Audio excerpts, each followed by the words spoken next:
మన రాష్ట్రంలో ఉన్నటువంటి ఈ అగ్నిగోళ సమస్య ఏదైతే ఉందో అది ప్రకాశం జిల్లా పామూరు కానీ, నెల్లూరు జిల్లా ఉదయగిరి కానీ, ఆత్మకూరు కానీ, రాయలసీమలో ఉన్నటువంటి అనంతపురం కానీ, విజయనగరం పార్వతీపురం జిల్లాల్లో ఉన్నటువంటి ఆస్తుల్ని గత వైసీపీ ప్రభుత్వం కానీ ఇప్పుడు మరి కొంతమంది స్థానిక ప్రజాప్రతినిధుల అండదండలతో కొల్లగొడుతున్న పరిస్థితిని గుర్తించి ఇటీవల ఉదయగిరి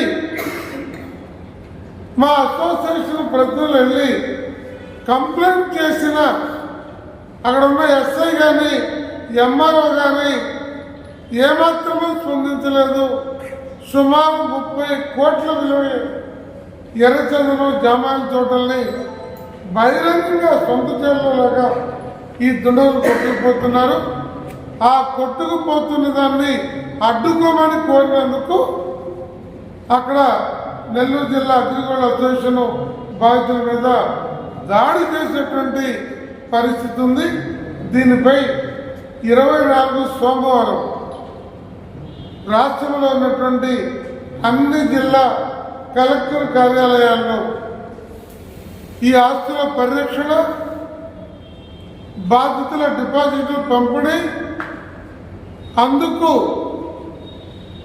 ఒక ఫాస్ట్ ట్రాక్ కోర్టుని ఈఎంసీ మీద ఏర్పాటు చేయటం, అలాగే స్పెషల్ పర్పస్ వెహికల్ని ప్రత్యేకంగా ఏర్పాటు చేయమని రాష్ట్రంలో ఉన్నటువంటి ఆస్తుల పరిరక్షణ బాధ్యతని స్థానిక ఎంఆర్ఓలకి, ఎస్ఐలకి అటాచ్ చేసి వాటిని కాపాడమని, సత్వర పరిష్కారాన్ని బాధ్యులకు న్యాయం చేయమని 24వ తారీఖు అన్ని జిల్లా కలెక్టర్ ఆఫీసుల ముందు వాటి అర్జీలు ఇచ్చే కార్యక్రమం ఉంది.